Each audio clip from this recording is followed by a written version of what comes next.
ಇವತ್ತು ನಾವು ನಿಮಗೆ ಒಂದು ಬ್ಯೂಟಿಫುಲ್ ಎಗ್ ರೆಸಿಪಿನ ಯಾವ ಥರ ಮಾಡೋದು ಅಂತ ತೋರಿಸ್ಕೊಡ್ತೀವಿ. ಅದಕ್ಕಿಂತ ಮುಂಚೆ ನಾನು ನಮ್ಮ ಯಜಮಾನ್ರು ಸ್ವಲ್ಪ ಪಾತ್ರೆ ಇತ್ತು, ಅದನ್ನ ಇಬ್ರು ಸೇರಿ ತೊಳ್ಕೊಂಡ್ವಿ. ಈ ಎಗ್ ರೆಸಿಪಿ ಮಾಡೋದಂತೂ ತುಂಬಾನೇ ಸಿಂಪಲ್. ಒಂದು ಬಟ್ಲಿಗೆ ಮೊದಲು ಮೊಟ್ಟೆ ಹೊಡೆದು ಹಾಕೊಂಡು ಅದಕ್ಕೆ ಸ್ವಲ್ಪ ಉಪ್ಪು ಹಾಕಿ ಚೆನ್ನಾಗಿ ಮಿಕ್ಸ್ ಮಾಡ್ಕೋಬೇಕು. ಇನ್ನೊಂದ್ ಕಡೆ ಒಂದು ಪಾತ್ರೆಗೆ ಸ್ವಲ್ಪ ಎಣ್ಣೆ ಹಾಕೊಂಡು ಬೇಯಿಸ್ಕೊಂಡಿರೋ ಮೊಟ್ಟೆ ಮತ್ತೆ ನಾವು ಮಿಕ್ಸ್ ಮಾಡ್ಕೊಂಡಿರೋ ಮೊಟ್ಟೆನೂ ಅದ್ರ ಮೇಲೆ ಹಾಕ್ಬೇಕು. ಅದಾದ್ಮೇಲೆ ಸ್ವಲ್ಪ ಈರುಳ್ಳಿ, ನಿಮಗೆ ಖಾರ ಎಷ್ಟು ಬೇಕು ಅಷ್ಟನ್ನ ನೋಡ್ಕೊಂಡು ಸ್ವಲ್ಪ ಚಿಲ್ಲಿ ಪೌಡರು ಮತ್ತೆ ಪೆಪ್ಪರ್ ಪೌಡರ್ ಹಾಕಿ, ಜೊತೆಗೆ ಅದ್ರ ಮೇಲೆ ಕೊತ್ತಂಬರಿ ಸೊಪ್ಪನ್ನ ಉದುರಿಸಿ ಇದೆಲ್ಲ ಹಾಕಾದ್ಮೇಲೆ ಇದನ್ನ ಸ್ವಲ್ಪ ಹೊತ್ತಷ್ಟೇ ಬೇಯಿಸ್ಕೊಳ್ಳೋದಕ್ಕೆ ಬಿಡ್ಬೇಕು. ಆ ಗ್ಯಾಪ್ ಅಲ್ಲಿ ನಾನು ನಮ್ಮ ಯಜಮಾನ್ರು ಡ್ಯಾನ್ಸ್ ಕೂಡ ಮಾಡಿದ್ವಿ. ಈ ತರ ಅಡ್ಗೆ ಮಾಡಿ ಮತ್ತೆ ಡ್ಯಾನ್ಸ್ ಮಾಡಿ ತುಂಬಾನೇ ದಿನಗಳಾಗೋಗ್ಬಿಟ್ಟಿತ್ತು.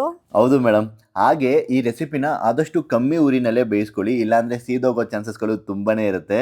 ನೋಡಿ ಎಷ್ಟು ಚೆನ್ನಾಗಿ ಕಾಣಿಸ್ತಾ ಇದೆ ಅಂತ. ಆನೆಸ್ಟ್ ರಿವ್ಯೂನ ನಮ್ಮ ಅಪ್ಪನೇ ಹೇಳ್ತಾರೆ, ತಗೊಂಡೋಗಿ ಕೊಡೋಣ. ಸೊಸೆಯರು ಮಗ ಸೊಸೆ ಇಬ್ಬರು ಸ್ಪೆಷಲ್ ಆಮ್ಲೆಟ್ ಮಾಡ್ಕೊಂಡು ಬಂದಿದ್ದಾರೆ. ಇದನ್ನ ನಾನು ಇವತ್ತೇ ಫಸ್ಟ್ ನೋಡ್ತಿರೋದು. ಈ ಥರದ್ದು ಕೈಯಲ್ಲಿರೋದೇನು ಇದು ಡ್ರಿಂಕ್ಸು. ಈ ಥರದ್ದು ಸ್ಟ್ರಾಕ್ ಅಂದು ಯಾರು ನೀವು ಡ್ರಿಂಕ್ಸ್ ಕುಡಿದಿಲ್ಲ, ನಾನು ವಿಶೇಷವಾಗಿ ಕುಡಿತಾ ಇದ್ದೀನಿ. ಟೇಸ್ಟ್ ಹೇಳಿ ಹೋಗ್ಲಿ. ಫಸ್ಟ್ ಇದು ಮೇನು. ಟೇಸ್ಟು ಟೇಸ್ಟು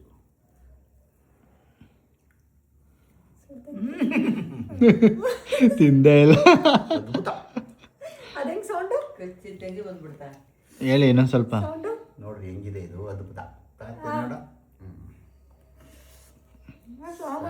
ಚೆನ್ನಾಗಿ ಬಂದೈತಾ? ಸಖತ್ತಾಗಿದೆ. ತಿನ್ನಮ್ಮ, ಹೋಗು ಹೋಗು, ಬಾ ಬಾ.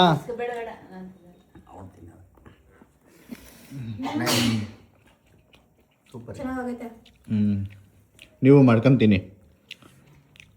Okay, bye bye. Bye. Good night.